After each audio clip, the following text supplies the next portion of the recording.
Hi, this is Simon Chan, and welcome to my No BS, No Hype network marketing training.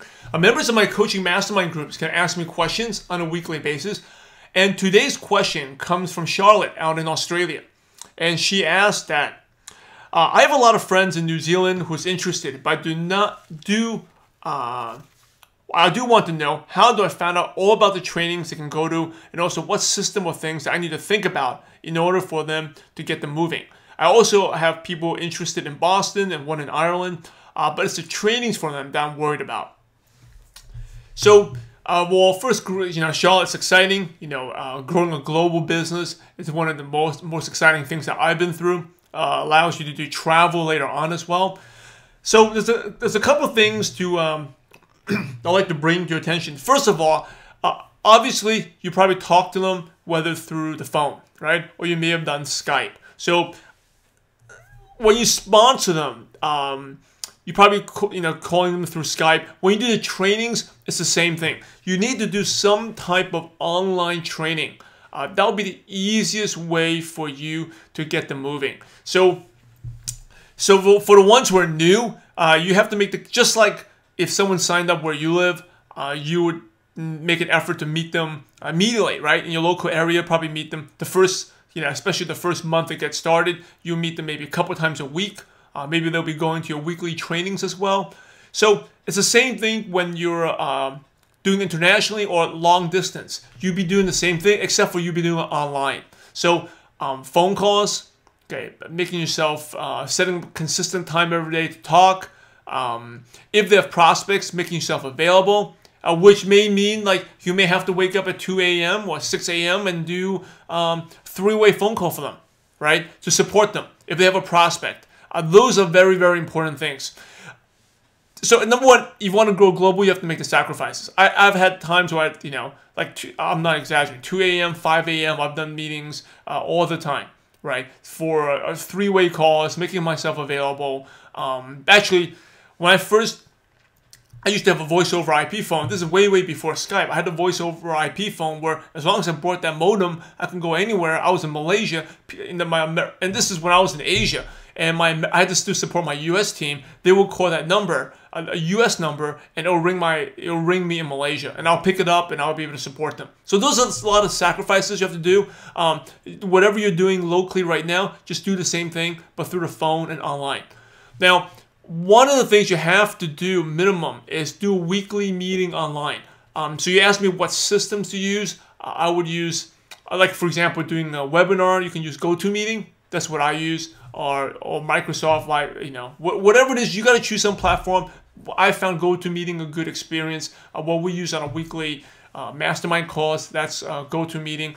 Or you can use a three-way Skype, but I like GoToMeeting better because you can upload the slides a lot better. The sharing screen, it works a little smoother than Skype. But if you don't want to pay the money, you can use Skype. You do have to use the paid Skype. Okay, I think it's very, very cheap, $5, $6 a month, very cheap. But you need to make some type of investment, and it's got to be a weekly.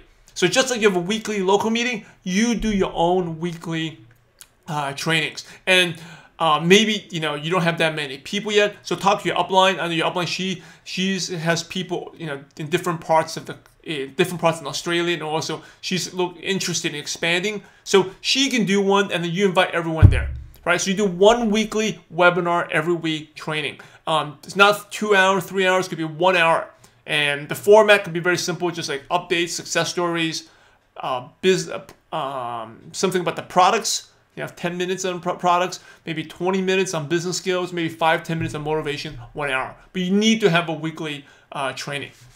Now, local meetings, log into the company website, go to events. You can find local events on there. Some of them may not be on the website. So that's where it comes down to networking. Talk to your team, your leaders, your upline. They should be networking, finding out, so you can tap into cross-line meetings. But that is something you really need a relationship with that leader, right? Because especially in some countries. Now, in the US, it's not that bad. But some other countries, if you send your prospects to someone else's training or an office where you're not there, your prospects, sad to say, would be stolen by someone else. There was some other one to cross-recruit you. They will poach and steal your downline, steal your prospects.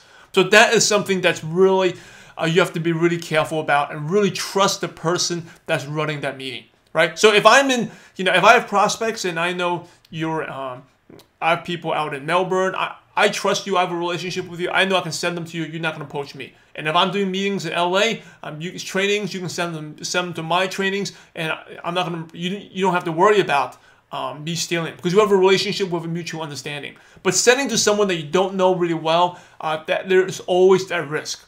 Send them to a company headquarters office, there's always that risk, unless the person running it or someone locally is there strong. So once you develop a leader in that market, then it's much easier, right? And that's why it's also, and the question you asked, I can go on and on. I can give like a full 3-hour training because you really talk about building globally. That's why in the beginning, it would be best if you have people in New Zealand and you're in Melbourne, it's best to develop only one line, like one team there, not like 2-3 different legs, 2 legs of New Zealanders. Because now, if it's your downlines, then you can't do anything about it. But if it's your prospects, it's much easier to build one leg. So for example, if I'm building a Melbourne and you're in my downline, Charlotte, I just work and develop you, right? So everyone else later on, I'll put them under you because I know you're going to take care of them. But if I were to build separate legs, I have to worry about, maybe that person's not happy, wants to join Charlotte's team, and switch back and forth, and I'm not physically there. And now if I was there, it would be easier. But if I'm not there, it makes things a lot more complicated. So if you're going to build in New Zealand, focus on one leg. It will make it a lot easier. Okay, you have one leg, you build one person, build one small team there. Much easier to handle. All right, we covered a lot of things there, but the important thing is you got to do some type of online weekly meeting, support, and just making yourself available. Just like the way you do locally, you got to make yourself available now. You can get it's easy. You can get a Skype number, right? You have a Skype number, and the Skype number can forward to your cell phone, your mobile. Right? And so even if you're not online, now you have these things all cost a little money here and there, but that's the small things you have to do for $1 million business. So people like Skype you're not on the computer, Skype automatically forward to your mobile, and then you can pick up and help your team. All right? Hope that's helpful. Let me know if you have any other questions, but good luck with your international business. This is Simon Chan. Thank you all for watching. Take care.